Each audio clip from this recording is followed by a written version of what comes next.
Nous sommes ici chez John O'Looney. Il est entrepreneur de pompes funèbres et dirige l'entreprise familiale de pompes funèbres Milton Keynes, ici à Milton Keynes en Angleterre. John, merci beaucoup de nous accueillir ici. Avec plaisir. Allons droit au but. Quand avez-vous soupçonné pour la première fois qu'il se passait des choses étranges pendant la pandémie?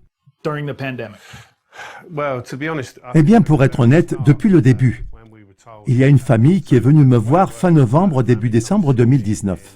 Ils ont dit qu'ils avaient perdu quelqu'un dans un comté voisin et ils étaient contrariés par le fait que l'hôpital ne leur permettait pas de voir leurs proches dans une salle de recueillement. Alors j'ai dit, ne vous inquiétez pas, je vais le chercher tout de suite, car il est important de le faire de toute façon pour des raisons évidentes. Lorsque je suis allé chercher cette personne à l'hôpital de Northampton, j'ai demandé au personnel de la morgue, « Pourquoi avez-vous empêché cette famille de voir l'être aimé ?» Il a ouvert la porte et dans ce local de rangement se trouvait une tente d'isolement. La pièce devait mesurer 2,50 m par 4,50 m. Et cette tente d'isolement remplissait pas mal d'espace. Je lui ai donc demandé à quoi cela pouvait bien servir. Et il a dit qu'ils avaient été informés que quelque chose de terrible se préparait, sans mentionner le nom de Covid. Le Covid a fait la une des journaux en janvier, et j'étais effrayé et inquiet, en tant que quinquagénaire entrepreneur de pompes funèbres. Voilà une maladie, on nous a dit que des gens mouraient en Chine, on nous a montré des images. Alors, je me suis inquiété parce que j'allais être en contact avec ces gens. Et au cours des 12 à 16 semaines suivantes, j'ai peu à peu commencé à voir clair dans le narratif. Et ce n'était pas ce qu'on nous montrait à la télé. Il y avait plusieurs choses. Une des choses les plus importantes, c'est qu'en mars 2020, j'ai reçu un appel d'un homme appelé John. Il a dit « Je travaille pour une entreprise subventionnée par l'État, donc au niveau ministériel. » Un des ministres du gouvernement avait cette entreprise. Et il a dit que son rôle était d'appeler toutes les entreprises de pompes funèbres dans le cadre de la lutte contre la pandémie. Et j'ai dit « Bien, que voulez-vous savoir? J'aiderai volontiers. » Il a dit « Je dois vous poser quelques questions. Je vous appellerai tous les lundis pour vous demander combien vous pouvez en accueillir, quelle est votre capacité, qui vous avez accueilli, d'où ils viennent et combien sont décédés du Covid. » Et j'ai volontiers répondu « Pourquoi pas ?» Et je me suis efforcé de trouver ces informations, sachant qu'il m'appellerait le lundi pour obtenir ces informations détaillées sur chaque défunt. Et l'appelant du lundi a immédiatement commencé à me guider. Et c'est comme ça que je lui ai dit que j'étais allé chercher quelqu'un à la maison de retraite locale. C'est un grand établissement avec près de 100 lits. Et il n'y avait pas de médecin. Aucun test Covid n'avait été effectué. L'homme n'était donc pas décédé avec le Covid. J'ai parlé avec le personnel local qui m'a confirmé qu'il s'agissait d'un patient souffrant d'un début de démence. Il était là depuis 5 ans. Lorsque j'ai rencontré la famille, elle me l'a confirmé. Et cet appelant a immédiatement dit qu'il devait l'enregistrer comme un décès Covid. Et je me suis dit, à quoi bon faire des recherches aussi approfondies s'ils ne veulent en fait que falsifier les chiffres? C'est ce qu'il a fait tout au long de l'année 2020. Et il disait, « Eh bien, on m'a dit de faire ça, parce que là-bas, il y avait un homme qui avait fait un test PCR qui était positif. Il n'est pas mort du Covid, mais il est quand même mort. » À partir de ce moment, toute personne décédée dans cet établissement a été considérée comme un décès Covid.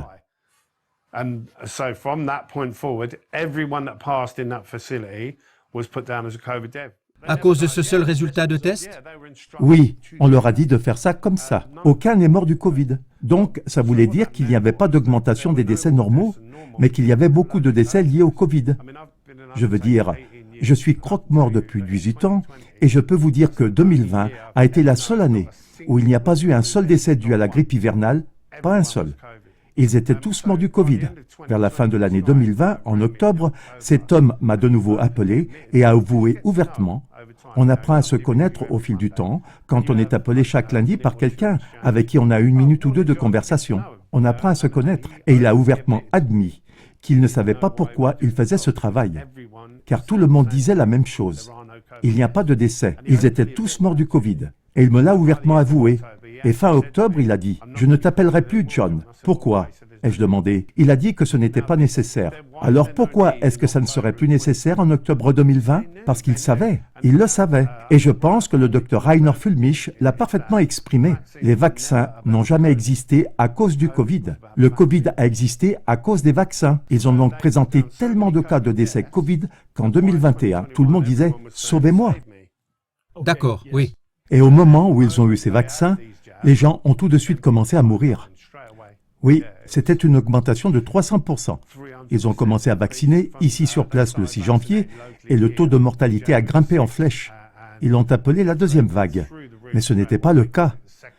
Il s'agissait de personnes qui avaient été vaccinées et qui sont mortes presque immédiatement après. Et ils appellent toujours ça Covid long. Non, c'est un dommage dû à la vaccination. Oui, c'est la quintessence. Et quand ils ont travaillé sur les groupes d'âge, ils ont commencé par une sorte de carotte. Ils ont dit que seules les personnes les plus à risque devaient être vaccinées. Seuls les plus de 70 ans, seuls les plus de 60 ans, puis les plus de 50 ans, puis les plus de 40 ans, puis les plus de 30 ans. Et ils ont fait la liste. Et les décès correspondaient parfaitement à la liste des gens qui venaient de recevoir le vaccin. Ces groupes d'âge étaient précisément ceux qui venaient d'être emportés par le Covid. Mais ce n'était pas du Covid, c'était un problème de vaccination. Et je les ai lavés et habillés pendant toute l'année 2020. Alors que personne d'autre ne le faisait. Je les sortais des sacs mortuaires, je les lavais, je les habillais, je ne portais jamais de masque. Jamais. Vous dites donc que vous avez observé une augmentation des décès de personnes de plus en plus jeunes et que cela coïncidait parfaitement avec le plan de vaccination prévu? Oui, 100%, oui. Dr Annie Boukasek est le premier médecin que j'ai trouvé aux États-Unis qui nous a parlé des bonus qu'on recevait lorsqu'on listait les patients comme patients Covid. Est-ce que ça existait aussi ici?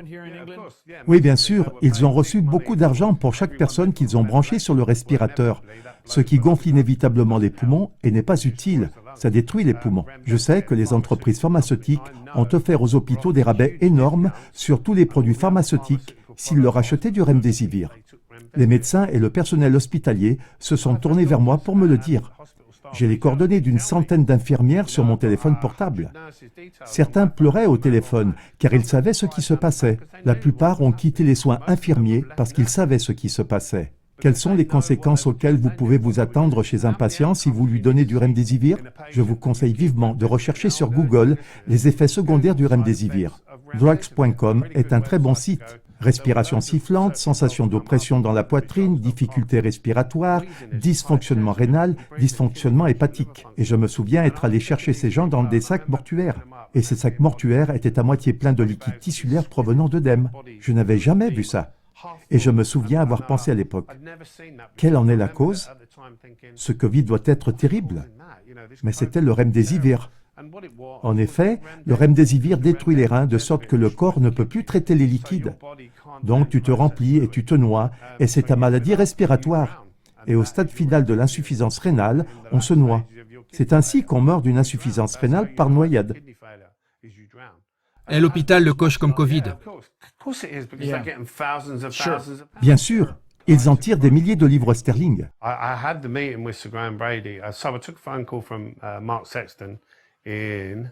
Alors, Mark Sexton m'a appelé début septembre 2021, où il m'a invité à une réunion à un endroit appelé Burkhage Walk, à Westminster. C'était la salle de réunion 1. Quelques personnes très célèbres étaient présentes, j'en connaissais certaines et j'avais déjà entendu parler de certaines d'entre elles. Le docteur Tess Lawrie, le professeur Dolores Cahill, le professeur Soukharit Bhakdi, le docteur Sam White, le docteur C. Stephen Frost. Il y avait également l'avocate Anna de Busseret. Il y avait un avocat Francis Hoare et un autre avocat du nom de Philip Hyland. Et un certain nombre d'autres personnes. En tout, environ 18 personnes. Certains étaient visibles à l'écran au bout de la table, et le président de la séance était un certain Sir Graham Brady. À cette époque, je ne connaissais pas particulièrement la politique, probablement pas plus que le citoyen moyen, mais il était le chargé de mission du comité dit 1922. Il s'agit d'un groupe de députés de haut rang, assis en arrière-plan, cachés dans l'ombre. Et ils élisent et révoquent des premiers ministres comme Boris Johnson, Liz Truss, Rishi Sunak. Ils décident quand il est temps de partir et qui ils embauchent. Il n'y a donc personne de plus haut rang, car il était le président de ce comité. Il est donc le chef de cette commission. Il a écouté ce que nous avons dit, et nous avions tous 5 à 10 minutes. Et j'ai dit ce que je savais jusque-là, à savoir qu'il n'y avait pas eu de décès par Covid. Ils ont qualifié ces gens de « morts du Covid » et au moment où ils ont commencé à les vacciner, les gens sont tombés et sont morts. Et puis je n'arrivais presque pas à croire ce que prédisaient ces scientifiques, médecins et professionnels de la santé, assis autour de la table. Ils ont dit que le nombre de cancers allait exploser. De même les maladies cardiaques et les caillots sanguins. Et ils ont abordé les mécanismes pour expliquer pourquoi. Et ils ont présenté à Sir Graham des quantités de feuilles A4 contenant des preuves. Et il a admis ouvertement que c'était bien au-dessus de son niveau de salaire et qu'il ne pourrait pas l'empêcher. Et j'étais assis là, pensant que quelqu'un allait enfin m'écouter. Et quand j'en suis ressorti, j'ai compris qu'il s'agissait d'un agenda ciblé.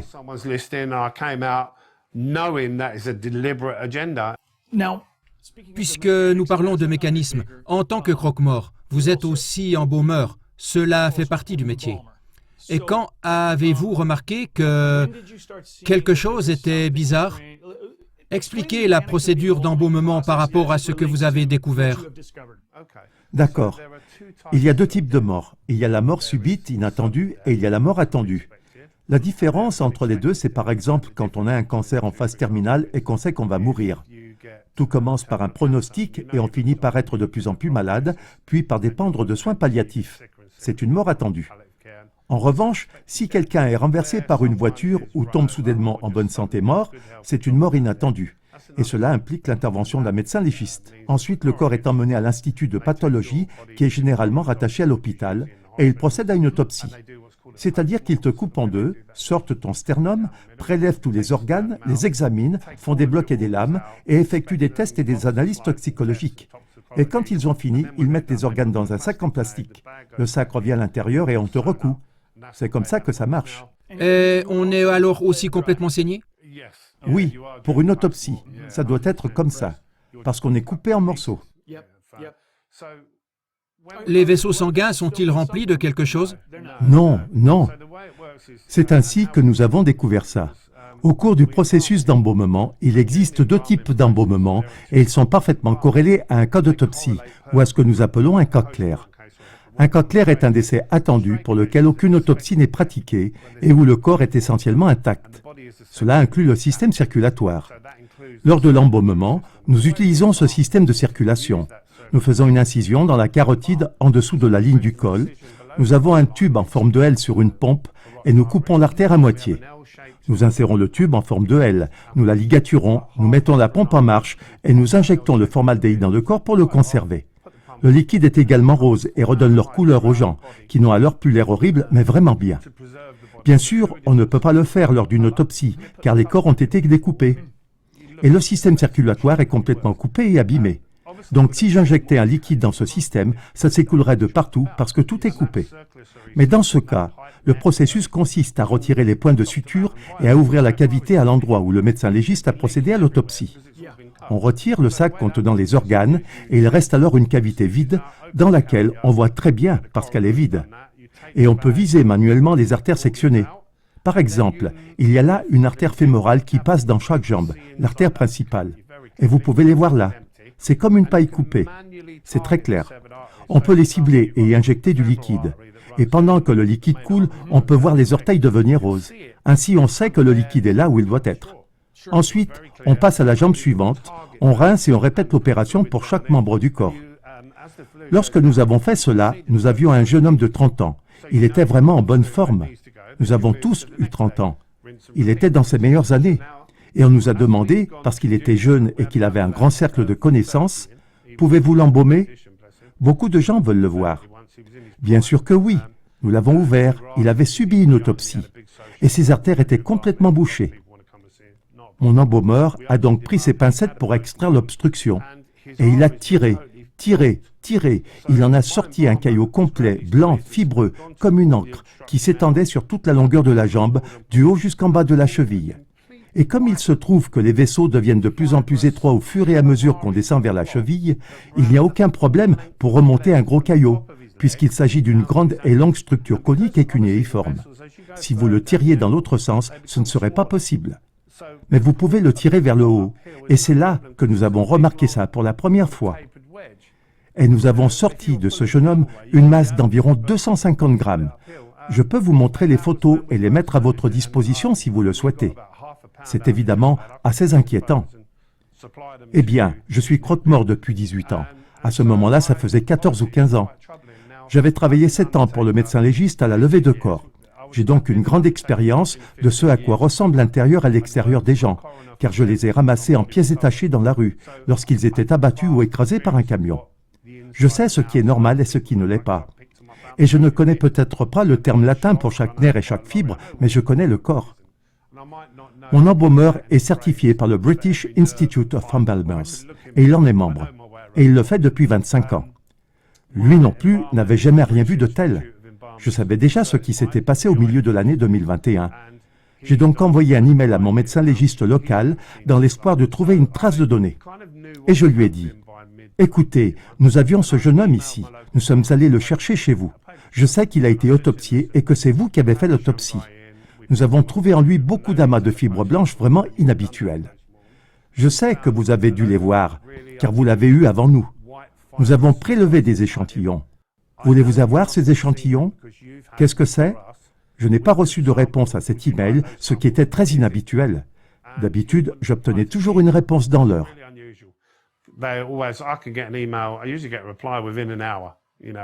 Pas intéressé. Exactement. 4 jours plus tard, j'ai reçu un appel d'une des femmes du bureau et elle m'a dit « Oh, bonjour John, c'est à propos de l'email que tu as envoyé l'autre jour. J'ai parlé au pathologiste et il m'a dit de te dire de ne pas t'inquiéter. C'est tout à fait normal. Ce genre de choses se développe post-mortem chez les gens. Après la mort, les artères de certaines personnes se remplissent de gomme. » J'ai vu cet argument dans les colonnes de commentaires du genre « Oh, n'importe quoi, c'est tout à fait normal ». Oui, il y a différents types de caillots, mais j'aurais déjà vu ça. Si j'exprime des inquiétudes, c'est à propos de quelque chose que je n'ai encore jamais vu. Vous faites ça depuis 18 ans. Ce n'était même pas une variation du spectre, ce à quoi je m'attendais. Et j'ai différents échantillons. Je vais vous les montrer, vous pouvez y jeter un coup d'œil. Mon embaumeur enregistré au BIE m'a dit exactement la même chose. Il a dit « Je n'ai rien vu de tel, c'est horrible ». Donc, vous pouvez clairement dire qu'au début de votre carrière, dans votre carrière, vous n'avez jamais... Jamais. Je n'ai jamais rien vu qui ressemble de près ou de loin à ce truc. Quand quelqu'un mourait dans une maison de retraite, ils appelaient le médecin et celui-ci faisait appeler les pompes funèbres pour qu'elles viennent chercher le corps. J'étais alors sur place dans la demi-heure. Je commençais donc à embaumer les défunts dans l'heure qui suivait leur mort. Ils n'auraient certainement pas été remplis de ces amas blancs dans l'heure qui suivait leur mort s'ils n'avaient poussé qu'après la mort. Rien ne pousse dans ton corps quand tu meurs. Rien. La pourriture, la moisissure, peut-être qu'une sorte de spore de moisissure pourrait se développer à mesure que nous commençons à nous décomposer et que nous retournons à la terre d'où nous venons. C'est un processus naturel. Cette gomme blanche dans vos artères n'est pas un processus naturel. Et je n'ai jamais vu une telle chose avant l'introduction du vaccin. Ce n'est qu'à partir de mi-2021 environ. Et maintenant, je fais partie d'un groupe de croque-morts et d'embaumeurs. Ils sont de plus en plus nombreux qui parlent tous de ce qu'ils voient exactement.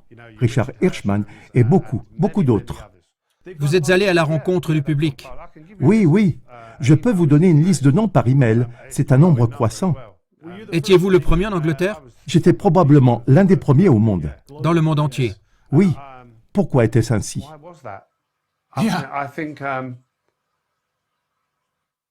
Je pense que c'est parce que je l'ai vu. Je suis face à un véritable crime d'une ampleur historique et les gens meurent pleins de masses ressemblant à des calamars, ce qui n'est pas naturel. Je ne les ai jamais vus auparavant. Depuis que je me suis exprimé, de plus en plus de personnes s'expriment de la même manière. S'agit-il d'une hystérie collective ou y a-t-il vraiment quelque chose de vrai? Et ce qui est encore plus inquiétant que le fait que je trouve ces masses, c'est la réaction des gens qui sont censés être payés pour nous protéger.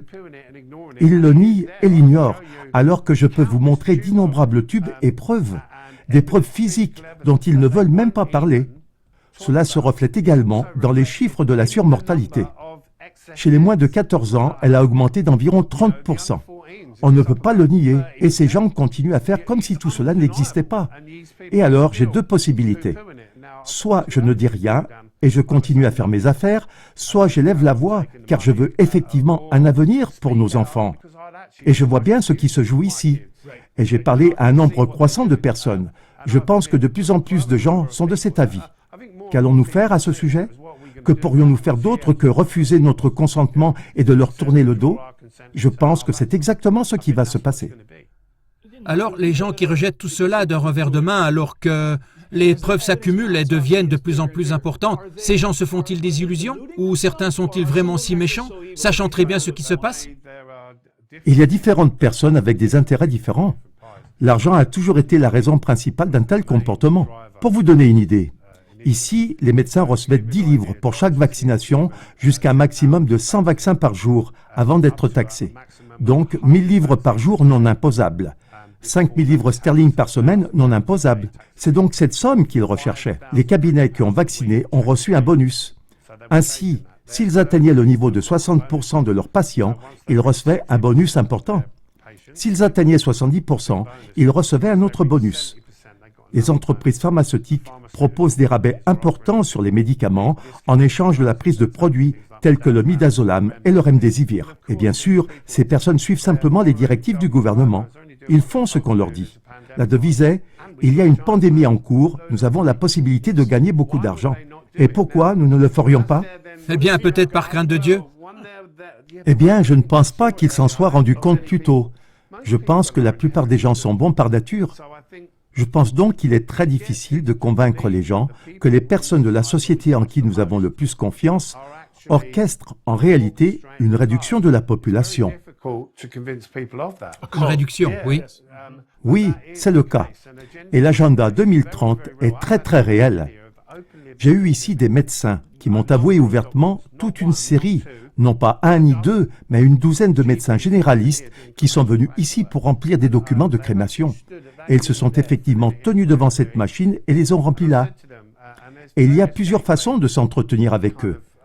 Je leur ai demandé s'ils constataient une augmentation du taux de mortalité chez les personnes vaccinées. Et ils ont tous le même regard. Et ce regard est universel. Ils font cette tête parce qu'ils sont horrifiés que vous le sachiez. Puis ils regardent le sol, chacun avec exactement le même regard, car ils savent. Ils savent. Et ensuite, ils rentrent chez eux et retrouvent un bon sommeil? Oui, bien sûr. Et puis ils me remercient et me disent que c'était bien de m'avoir vu. Ils prennent un chèque et sortent par la porte, comme si nous avions parlé de la pluie et du beau temps. La dernière, c'était une généraliste. Elle m'a demandé « Êtes-vous occupé ?» Et j'ai répondu « Oui, bien sûr, je suis occupé. Nous avons beaucoup de vaccinés qui meurent, n'est-ce pas ?» Et elle a dit « Oui, oui, quel monde terrible !» C'est ce qu'elle a répondu, « C'est un monde terrible. » Mais c'est un monde terrible qu'ils permettent. Il est trop tard. Ces personnes ont maintenant été vaccinées. Ce sont des bombes à retardement, vous comprenez? Il a été dit que certains d'entre eux avaient reçu des placebos dans la phase initiale. Et l'idée était de les recruter comme partisans de la vaccination. Laissez-moi vous expliquer. Si vous vous faisiez vacciner et que vous receviez un placebo, quels seraient les effets secondaires? Zéro. Aucun. Alors vous rentrez chez vous et vous dites à tout le monde que c'était merveilleux. Et ça ne vous dérange pas de prendre la suivante, et la suivante, et la suivante. Et à chaque fois, tu joues à la roulette russe. Clic. Combien de fois peut-on le faire avant de recevoir un coup fatal, avant de recevoir la piqûre qui forme des masses ou celle qui provoque le cancer? Et je suis prêt à mettre ma vie en jeu pour avertir tout le monde de ce qu'ils font. Parce que je ne veux pas que des gens meurent. Je me réjouis de voir des hommes et des femmes âgés qui ont eu une vie bien remplie et qui ont laissé un héritage durable. Je ne veux pas des gens dans la trentaine ou la quarantaine qui laissent des enfants de 2 ou 3 ans. Et c'est ce que je vis régulièrement maintenant. Pour revenir à la question du cancer, comme je l'ai dit, je crée une relation avec la famille. Parce que ma femme et moi les accompagnons tout le temps, même le jour des funérailles. On fait donc leur connaissance et on demande « Qu'est-il arrivé à votre mère ?» Et ils disent « Oh, elle avait un cancer !» Et je dis « Et que s'est-il passé ?» Et puis ils me racontent l'histoire du cancer. Et avant, c'était généralement une histoire de 2, 5 ou 10 ans. Et maintenant, c'est 16 semaines ou 12 semaines. Ce n'est pas une blague, non? Non. Et je ne parle pas des sexagénaires ou septuagénaires habituels. Ce sont des trentenaires, des quadragénaires, des quinquagénaires. Des personnes qui ne meurent habituellement pas d'un cancer meurent désormais en une fraction de temps. Ne pas élever la voix a des conséquences bien plus graves que d'affronter ces satanistes, ces démons, et de leur tenir tête. Parce que lorsque vous faites cela, vous vous donnez du pouvoir. Et dès que vous confrontez ces gens qui savent que vous savez ce qu'ils font, ils cèdent. Ils se fanent comme une fleur au soleil. Oui, je l'ai appris à mes dépens. J'étais dans un service Covid et je les regardais tuer des gens. Donc, ce prétendu protocole de mort, avec les faux médicaments et le remdesivir, Le médicament est proposé ici sous différents noms de marques. Je pense que Veklury en est un et que Remdesivir est son équivalent britannique. c'est vrai, il n'y a pas de midazolam? Le midazolam est un sédatif. Il est donc principalement utilisé dans les instituts médicaux. Habituellement, il y a deux groupes de personnes dans les instituts médicaux. Les handicapés physiques chroniques qui ne peuvent pas se prendre en charge eux-mêmes et les personnes très en forme physiquement mais qui sont handicapées mentalement. L'époque où on attachait ces personnes au lit est révolue. C'est fait chimiquement avec des médicaments comme le midazolam. Le midazolam est également présent dans l'un des cocktails de médicaments administrés lors de la peine de mort, l'un des 4 ou 5 médicaments utilisés lors de l'injection létale. Et c'est un sédatif. Certaines quantités sont donc utilisées dans ces instituts médicaux.